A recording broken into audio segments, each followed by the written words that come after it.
The prenup was supposed to be Tara's idea. That's what made this so goddamn perfect. I sat in my Honda Civic outside Mallory Reese's law office, watching my wife of 8 years fidget with her new Cartier bracelet through the passenger window. The same bracelet she'd claimed was a bonus gift from her boutique manager job.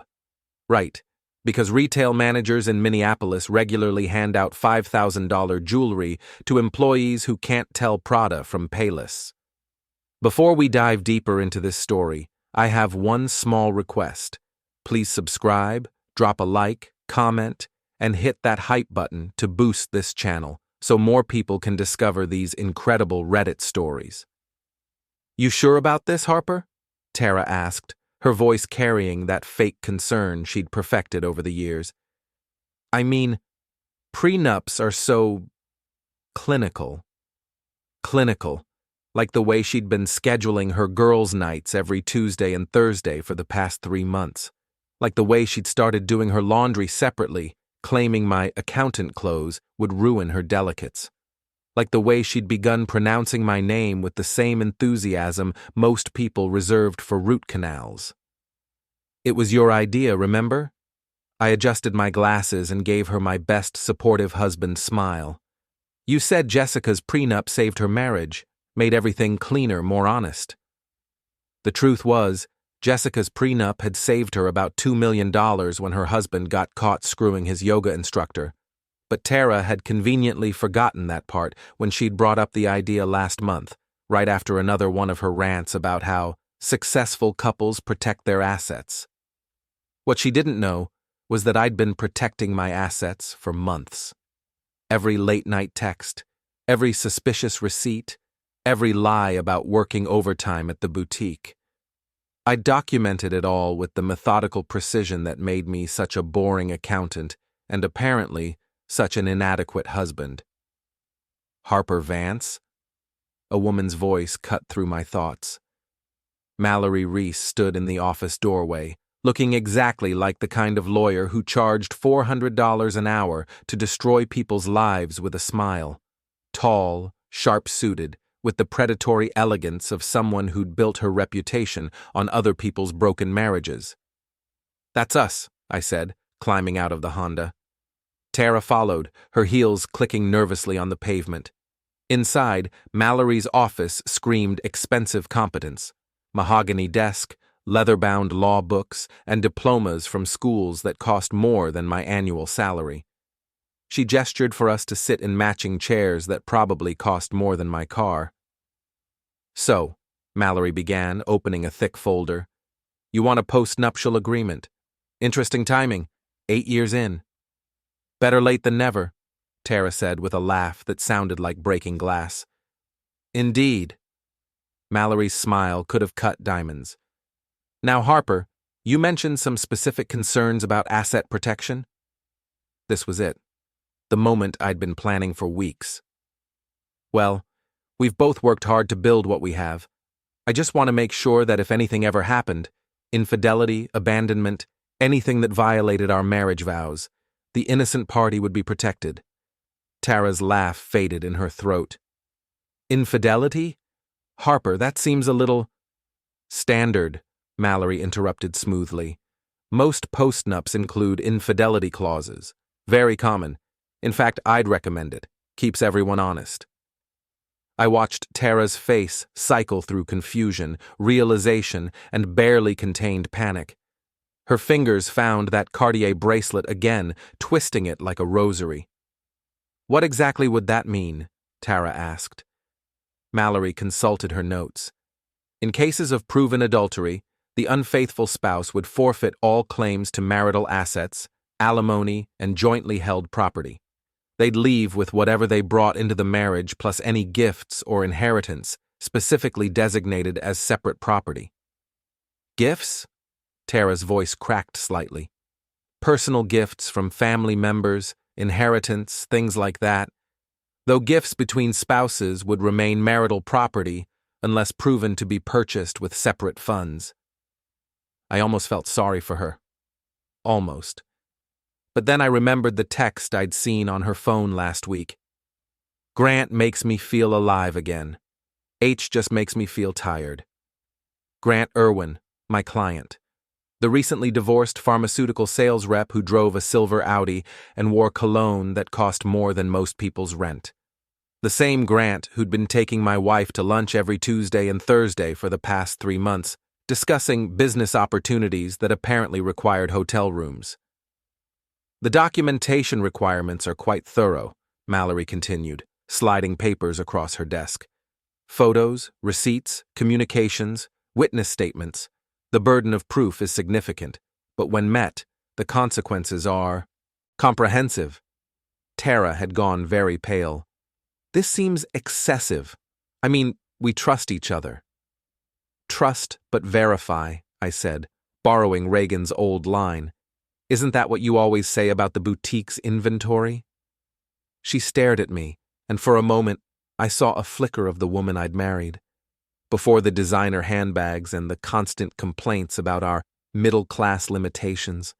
Before she'd started measuring my worth against the BMW driving husbands of her friends. I need to think about this, Tara said. Of course. Mallory's smile never wavered. Though I should mention, Harper's already signed. The agreement only needs your signature to be binding. That wasn't entirely true. I'd signed a draft, but Mallory was playing her part perfectly. Sometimes the best lies were technically accurate. Tara looked at me like I'd grown a second head. You already signed? I have nothing to hide, I said simply. Do you? The silence stretched until Mallory cleared her throat. Why don't you take the weekend to review everything? We can finalize on Monday. Outside, Tara was quiet until we reached the car. Then the dam broke. What the hell was that, Harper? Protection. Like you wanted. I didn't want an infidelity clause. There it was. The first crack in her carefully maintained facade. Why not? Planning to cheat on me? She opened her mouth, closed it, then opened it again. That's not the point. It's about trust. You're right. It is. I started the Honda and pulled into traffic. Tara stared out the window, probably calculating how much she stood to lose. The house, her car, the joint savings account, the investment portfolio she'd never bothered to understand, but loved to spend. This is because of Grant, isn't it? She said finally. My hands tightened on the steering wheel. Should it be? He's a client, Harper. We're friends. That's all. Friends who text at midnight? Her head snapped toward me. You've been reading my messages? You left your phone on the kitchen counter. The screen lit up. Can't wait to see you tomorrow. Wear the red dress. Very professional. You don't understand. I understand perfectly. You think I'm boring. You think I'm beneath you.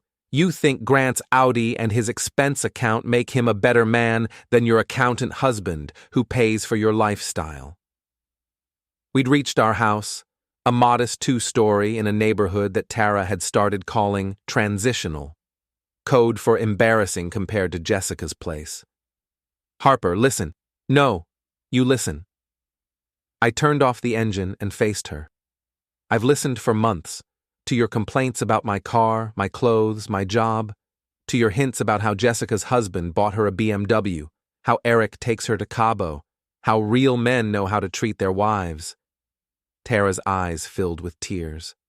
Real ones, I thought, though with her it was hard to tell. I never said you weren't a real man. You didn't have to. You said it to Grant, last Tuesday at that hotel bar downtown. Harper's sweet, but he's not exactly the alpha type. Some women need more excitement. The color drained from her face. How did you? Jessica's husband Eric was there. Business dinner. He thought I should know what my wife really thinks of me. It was a lie, but a believable one. I'd actually hired a private investigator, but Tara didn't need to know that. Let her wonder who else had seen her performance. Harper, I was drunk. I didn't mean. You meant every word. And now you get to live with the consequences. I got out of the car and headed for the house. Behind me, I heard Tara's door slam, then her heels clicking frantically on the driveway. You can't be serious about this prenup thing. I stopped at the front door.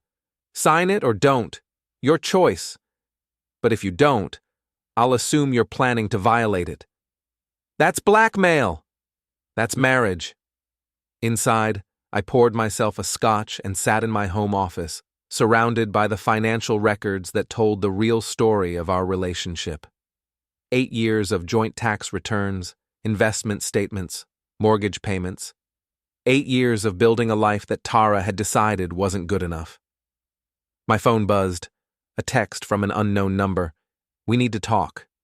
G. Grant. Probably panicking that his meal ticket was about to disappear. I deleted the message without responding. The weekend passed in a cold war of silence and strategic positioning. Tara tried tears, anger, seduction, and finally negotiation. She offered couples therapy, a second honeymoon, even a promise to cut contact with Grant. Too late, I told her Sunday night. You made your choice months ago. Monday morning, we sat in Mallory's office again. Tara had aged 5 years over the weekend, her usual polish replaced by the hollow-eyed look of someone who'd finally realized the game was over. I've reviewed everything, she said quietly. I have some concerns about the asset division. Such as? Mallory asked. The house. We bought it together. With a down payment from Harper's inheritance and mortgage payments from his salary, Mallory replied. Your boutique income has been sporadic. Tara flinched.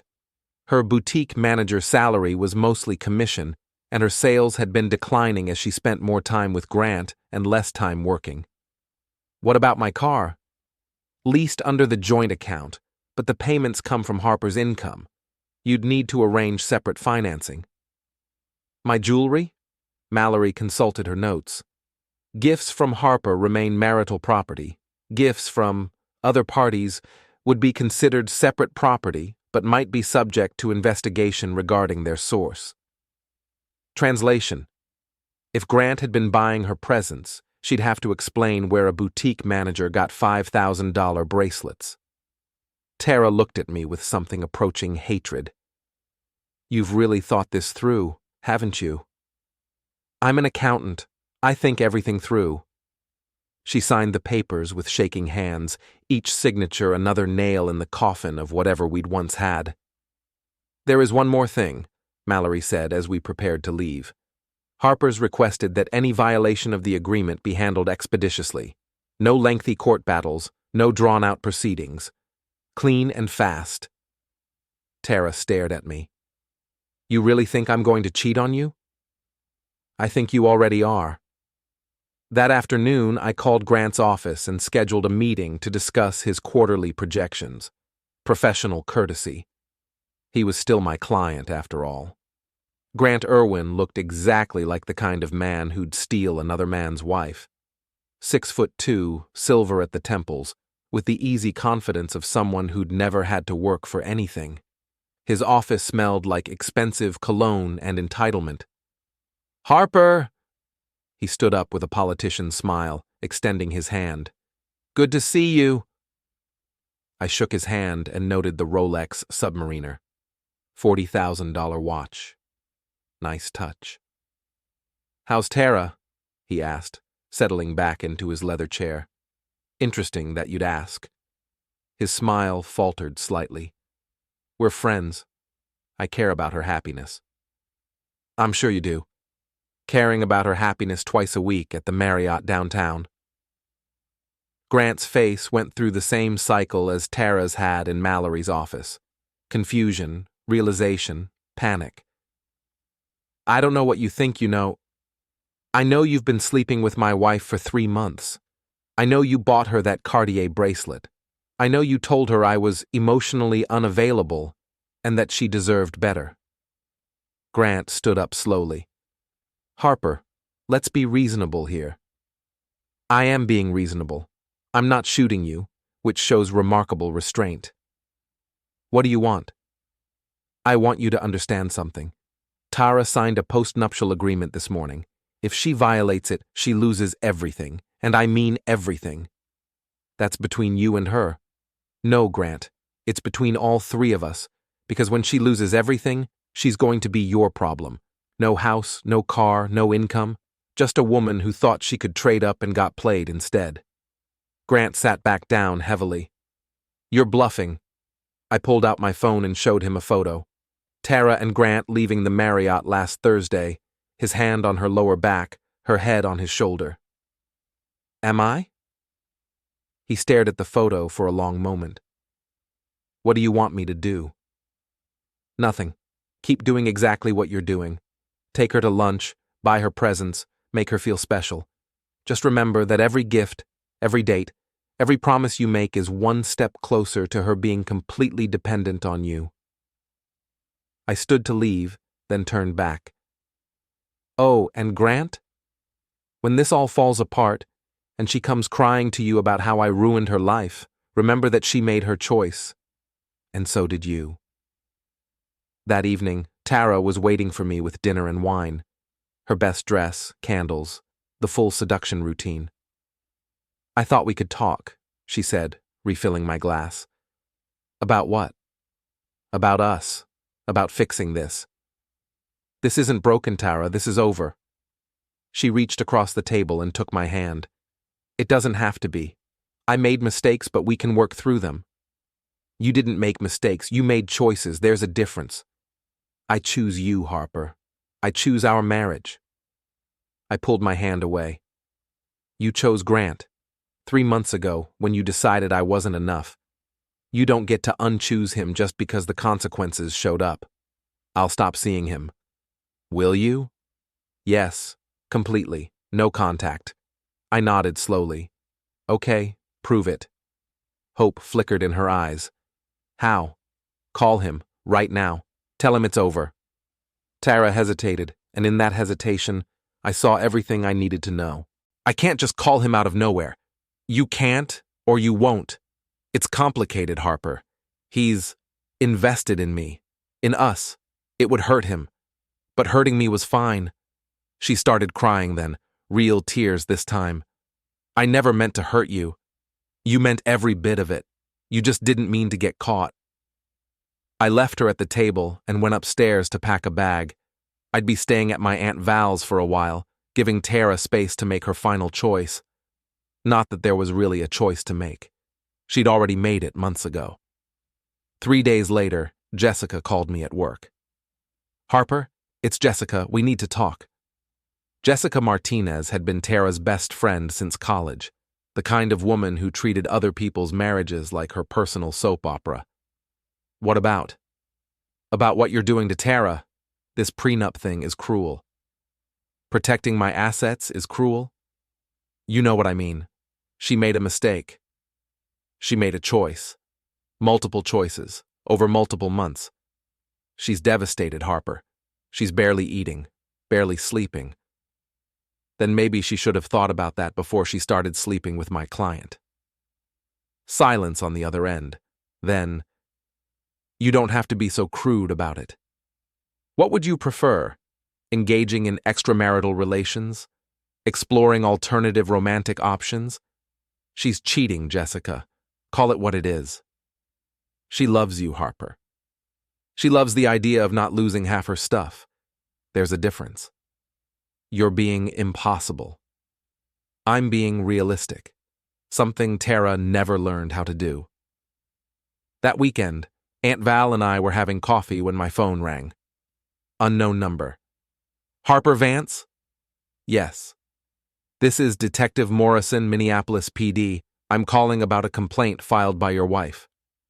My stomach dropped. What kind of complaint? Harassment, intimidation, coercive control. She says you're threatening her with financial ruin if she doesn't comply with your demands. Aunt Val raised an eyebrow. I put the call on speaker. Detective, my wife and I signed a postnuptial agreement, voluntarily, with independent legal counsel. If she's having second thoughts about the terms she agreed to, that's a civil matter, not a criminal one. She says you have photos of her, that you've been following her. I hired a private investigator to document her adultery, which is legal in Minnesota and necessary for the enforcement of our agreement. Silence. Then, Mr. Vance, I'm going to give you some advice. Whatever game you think you're playing, it's not worth it. Work things out with your wife or get divorced, but stop the cloak and dagger stuff. Detective, with respect, my wife is trying to use the police to intimidate me into letting her violate our marriage without consequences. That's not how the law works. Just be careful, Mr. Vance. These situations can escalate quickly. After he hung up, Aunt Val shook her head. That girl's got some nerve. She's panicking. Grant's probably pushing her to find a way out of the agreement. What's your next move? I smiled. I'm going to give her exactly what she wants. Monday morning, I called Tara. Harper, thank God. I've been trying to reach you. I got a call from the police. I'm sorry about that. I was just scared, and Jessica said, It's fine, Tara, you're right. This whole thing has gotten out of hand. Hope crept into her voice. Does that mean? It means I want to try again. Real try. Not just going through the motions. Oh, Harper, yes, I want that too. Good. I'm taking you to dinner Friday night. Somewhere special. Dress up. Where? It's a surprise. Friday evening, I picked up Tara in my Honda. She'd worn the red dress Grant liked, done her hair the way he preferred, even worn the perfume he'd bought her. Every detail screamed that she was still thinking about him, still choosing him, even as she tried to reconcile with me. Where are we going? She asked as we drove downtown. That new place Eric recommended. Lumiere. Lumiere was the kind of restaurant where pharmaceutical sales reps took their clients. The kind of place Grant Irwin would choose for a business dinner. The kind of place where he'd be tonight, entertaining doctors and their wives. We were seated at a corner table with a perfect view of the main dining room. Tara seemed nervous, checking her phone constantly, scanning the other tables. Expecting someone? I asked. No, of course not. This is nice, Harper. Really nice. 20 minutes later, Grant walked in with 3 men in expensive suits and their wives. He saw me immediately, and I watched his face cycle through surprise, confusion, and growing alarm as he spotted Tara. Harper, Tara whispered urgently, maybe we should go. Why? We just ordered. Grant was trying to focus on his dinner companions, but his eyes kept drifting to our table. One of the wives noticed and followed his gaze. Isn't that the woman from the boutique? She asked loudly enough for half the restaurant to hear. The one who's been calling you? Grant's face went red. I don't know what you mean. Sure you do. The married one. What's her name? Tara something? The table went quiet. Grant's clients were staring at him, then at us, putting pieces together. Tara grabbed my arm. We need to leave. Now. We haven't finished our appetizers. Harper, please. But it was too late. The wife who'd recognized Tara was standing up, walking over to our table with the determined stride of someone who'd had too much wine and not enough excitement in her life. Excuse me, she said to Tara, but aren't you the woman who's been having an affair with Grant Irwin? The entire restaurant seemed to stop. Conversations paused. Silverware clinked to a halt. Even the waitstaff froze. Tara's mouth opened and closed like a fish. We're not. Oh, you absolutely are. My husband does business with Grant. We've all heard about his married girlfriend, the boutique manager who thinks she's trading up. I stood up slowly. Ma'am, I think there's been a misunderstanding. No misunderstanding, honey. Your wife's been screwing around on you for months. Everyone knows except you, apparently. The humiliation was perfect, complete, and utterly devastating. Tara looked like she wanted to disappear into the floor. Grant was frantically trying to salvage his business dinner, but his clients were already whispering among themselves. We should go, I said calmly, dropping cash on the table. Outside, Tara was shaking. How did she know? How did everyone know? Because you weren't as discreet as you thought. This is a disaster, Harper. My reputation, my job. Your job? I laughed. Tara, you work at a boutique. Half your customers are probably in that restaurant right now texting their friends about what just happened. She started crying, right there on the sidewalk. What am I going to do? You're going to face the consequences of your choices. The next week was brutal for Tara. The boutique owner, Mrs. Chen, called her in for a meeting about customer concerns. Apparently, several clients had expressed discomfort about shopping somewhere that employed that kind of woman. Tara was given a choice: resign quietly or be fired publicly. She chose resignation. Grant wasn't faring much better. His business dinner had ended early, and word was spreading through his professional network. Pharmaceutical sales was a small world, and reputation mattered. He called me on Thursday. This has gone far enough, Harper. Has it? You're destroying both our lives. I'm not destroying anything. I'm just not covering for you anymore. What do you want? Money? I'll pay you whatever. I don't want your money, Grant. I want you to understand something. You thought you could take my wife because I'm just a boring accountant. You thought I'd never fight back. Harper, you were wrong. I hung up and immediately called Mallory Reese. It's time, I told her. You're sure? Once we file, there's no going back. I'm sure. That evening, I came home to find Tara packing, suitcases on the bed, clothes everywhere, the frantic energy of someone trying to escape a burning building. Going somewhere? She looked up, startled. Grant and we're leaving, starting over somewhere else. Interesting timing.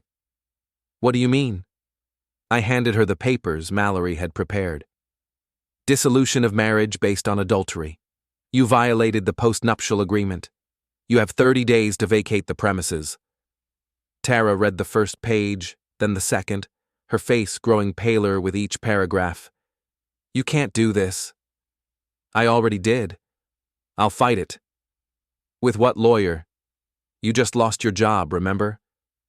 She sank onto the bed, surrounded by half-packed suitcases and the ruins of her carefully constructed life. Grant will help me. Will he?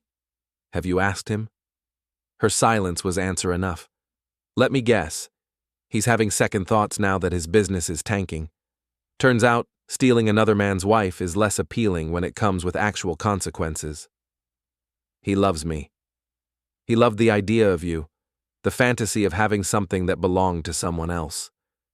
Now that you're actually available, now that you come with baggage and drama and financial problems, he's not so interested. Tara looked at me with pure hatred. You planned this. All of it.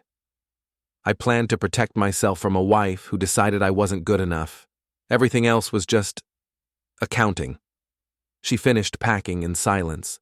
As she loaded her car, I stood in the doorway, watching 8 years of marriage reduced to whatever fit in a Honda Civic. This isn't over, Harper. Yes, it is. I'll find a way to fight this, to prove you manipulated me. Good luck with that. She drove away without looking back, and I went inside to pour myself a scotch. The house felt different already, cleaner, quieter, mine. My phone rang. Aunt Val. How'd it go? Exactly as planned. And Grant? Grant's about to learn that stealing another man's wife is expensive, especially when that wife comes with legal bills, no income, and a taste for things he can't afford. 3 months later, I ran into Jessica at the grocery store. She looked uncomfortable, like she'd been caught shoplifting. Harper. Hi. Jessica. How are you doing? Better than expected. You? She shifted uncomfortably. I heard about Tara and Grant. What about them? They broke up. She's living with her sister now, working at a call center. And Grant? Lost his job. Something about a morality clause in his contract. I nodded sympathetically. That's unfortunate. Harper, I know you think Tara got what she deserved, but she's really struggling. We all struggle, Jessica. The difference is, some of us struggle because life is hard, and some of us struggle because we made it hard. She's sorry, you know. Really sorry. I'm sure she is. Sorry she got caught. Sorry she lost everything. Sorry she trusted a man who disappeared the moment things got difficult. she still loves you. I looked at Jessica for a long moment. No, she doesn't. She loves the security I represented, the life we built together. But she never loved me enough to choose me when it mattered. People make mistakes. Jessica, let me ask you something.